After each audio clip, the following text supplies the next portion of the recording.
Well, some Democratic lawmakers are calling for Congressman-elect George Santos to resign after he admitted to lying about his personal and professional background. The New York Republican came under fire recently after a New York Times article called into question claims he made during his campaign. Santos admitted to local conservative news outlets Monday that he lied about working for Wall Street firms Citibank and Goldman Sachs. He also admitted that he never graduated from a four-year college, despite previous claims he received degrees from both Baruch and NYU. If I disappointed anyone by resume embellishments, I'm sorry. And I'm not going to make excuses for this, but a lot of people overstate in their resumes or twist a little bit or ingratiate themselves. I'm not saying I'm not guilty of that. Well, CBS News political correspondent Caitlin Huey-Burns joins me now from the White House. Caitlin, how are lawmakers reacting to Santos's admission that he lied about his background? Hey, Jared. Well, the silence from Republicans has been very telling, and we have not heard from Republican leadership about Santos, and especially since these admissions have come out. He essentially confessed to lying about most of his resume, but there are still questions remaining. There are questions about his finances, questions about how he was able to loan his campaign over $700,000 when he claimed poverty.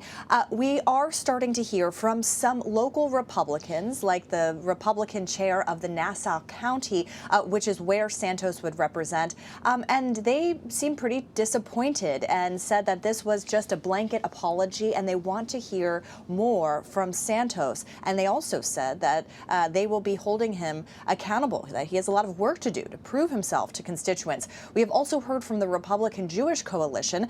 This is a group, a very influential group in Republican Party politics, who have been very upset about Santos's claims, false claims they turn out, of Jewish heritage and campaigning as a Jewish candidate, even though he is Catholic.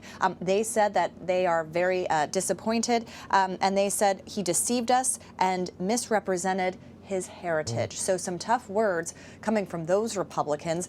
Democrats, meanwhile, have called on him to either resign or to face the ethics committee. You know, speaking of that, this is something that I've been thinking about all morning, sort of as one does. What happens now? Is there a chance that Santos either resigns or is forced out of Congress? There isn't a strong majority among Republicans. Yeah, it's a great question. And Santos, in these interviews with conservative outlets, has been defiant, saying that this is not going to deter him from taking his oath of office next week. He is expected to be sworn in to Congress on January 3rd with everybody else. And he said he intends to do so. And he said that he will deliver on his campaign promises. So you have him not backing down in any way. But there are these questions about what Congress can do. Is there any disciplinary action they can take?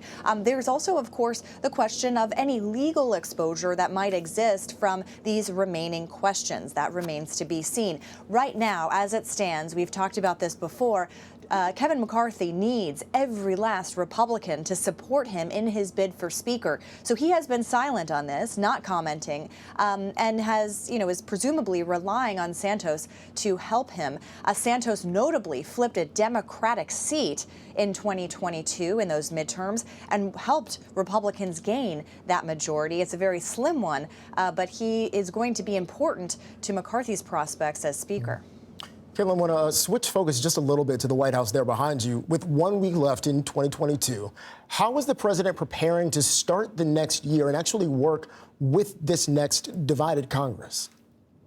Well, this is going to be a tall task for him because this is going to be something new. He has not served as president in a divided Congress. Now, it's a very narrow Republican majority, and Democrats actually gained a seat in the Senate, but still have a narrow majority there. So most of his agenda items are likely to be blocked by House Republicans. In fact, they have made it kind of part of their campaign to stop Biden's agenda. And they also are pledging to launch investigations into the Biden administration and into Biden's son, Hunter Biden. So those are the challenges for the president. He also is going to have some challenges in implementing a lot of the policies that his administration was able to pass through Congress in the last 2 years. So that is a task at hand.